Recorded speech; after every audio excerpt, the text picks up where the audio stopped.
Abu Bakr radiyallahu anhu and some other companions of the Prophet sallallahu alaihi wasallam played a major part in preventing the Quraysh from achieving any gain from the partial defeat of the Muslims. He and his brothers in Islam stood fast and protected the Prophet sallallahu alaihi wasallam. Abu Bakr radiyallahu anhu was second to none in fighting the Quraysh and protecting the life of the Prophet sallallahu alaihi wasallam in this battle. Battle of the Trench. As the Quraysh were not satisfied with the results of the Uhud battle, they plotted with the Jews and other tribes of Arabia called the Confederates to fight their last and deadly battle against the Muslims. With an army numbering 10,000 soldiers, they marched to Al-Medina to loot through the city and put an end to Islam and the Muslims. The Jews, on the other hand, sent secret messages to the Quraysh that they would stand by their side against the Muslims.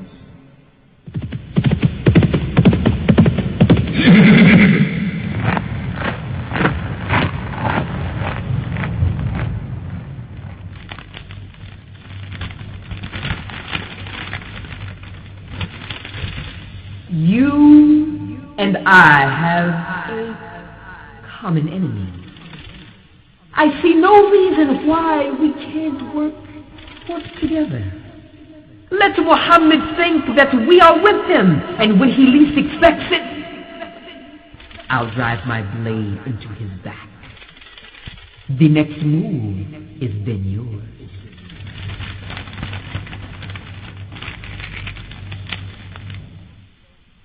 The Muslims were not well prepared for this battle.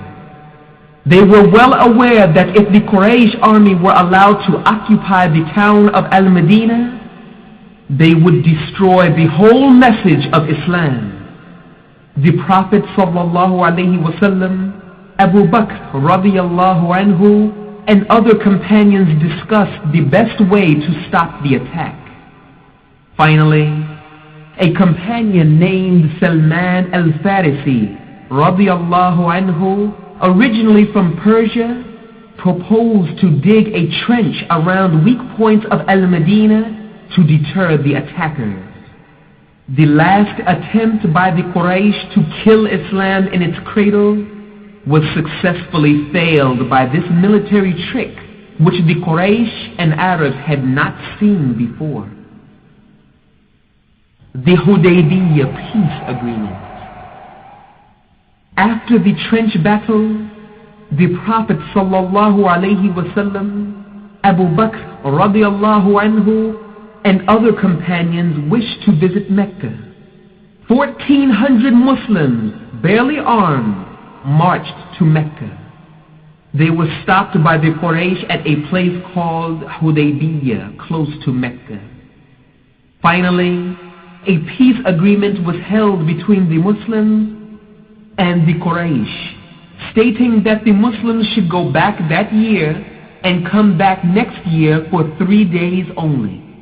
The Prophet sallallahu alaihi wasallam, supported by Abu Bakr radiyallahu anhu, accepted the agreement. The next year, Abu Bakr radiyallahu anhu was ordered by the Prophet sallallahu alaihi wasallam to lead the Muslims on their trip to make pilgrimage.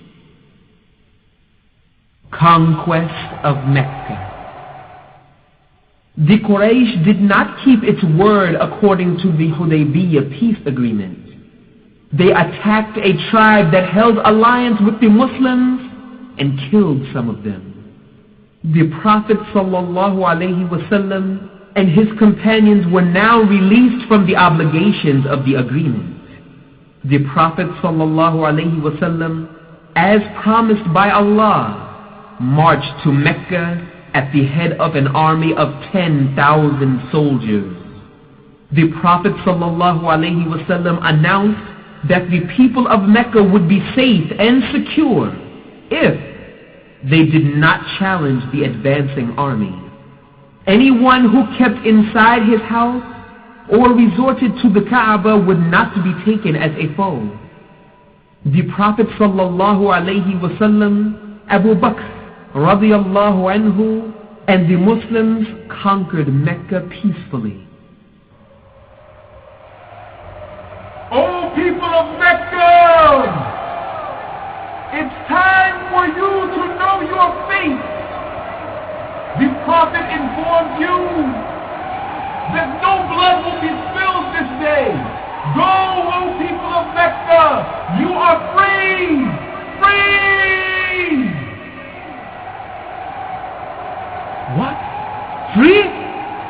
We can go? Is that possible? Is he kidding? Oh, I'm free! I'm free! I agree to ransom myself for 1,000 camels! 1,000 camels! Would you shut up? You don't have one camel. Besides, he said you're free. You can go. Hey, just go. Just like that? Just like that? Yeah. Do what we have to do. Yeah, it's a rule. This is a rule. Should you think in your eyes? Ashhadu an la ilaha illallah. Wa ashhadu anna Muhammadan rasulullah. We love you, Muhammad.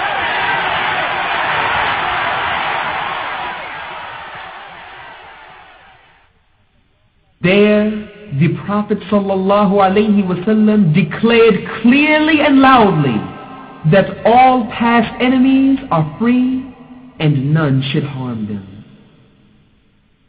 The farewell pilgrimage. Soon after conquering Mecca, the Prophet sallallahu alaihi wasallam decided to perform pilgrimage. 100,000 Muslims accompanied the Prophet sallallahu alaihi wasallam to the blessed land to perform pilgrimage. لبيك اللهم لبيك لبيك لا شريك لك لبيك إن الحمد والنعمة لك والملك لا شريك لك. Abu Bakr radiyallahu anhu was beside the Prophet sallallahu alaihi wasallam when he stood at Arafat, announcing that the religion of Islam was now complete and perfect. Abu Bakr radiyallahu anhu was so happy to hear these words from the Prophet sallallahu alaihi wasallam. However, at the same time, he felt very sad, for he knew that the end of the Prophet's life had come close. The Prophet sallallahu alaihi wasallam falls ill. A short period after performing pilgrimage, the Prophet sallallahu alaihi wasallam fell ill. Abu Bakr radiyallahu anhu was very afraid to lose company with the Prophet sallallahu alaihi wasallam. During his illness, the Prophet sallallahu alaihi wasallam came into the mosque, ascended the pulpit and said, Allah offered to his servant the privilege of choosing this world or the hereafter. The servant chose the hereafter to be close to Allah. Abu Bakr radiyallahu anhu understood what the Prophet sallallahu alaihi wasallam's statement implied. He began weeping bitterly. He asked, O Prophet of Allah, our lives and children be sacrificed for you. How would we live after you? During his address, the Prophet sallallahu alaihi wasallam ordered all doors leading to the mosque to be closed, except the door of Abu Bakr radiyallahu anhu. He added, pointing to Abu Bakr, I found no one best among my companions other than Abu Bakr radiyallahu anhu. However, my relation with Abu Bakr is that of a close friend, Islamic brotherhood,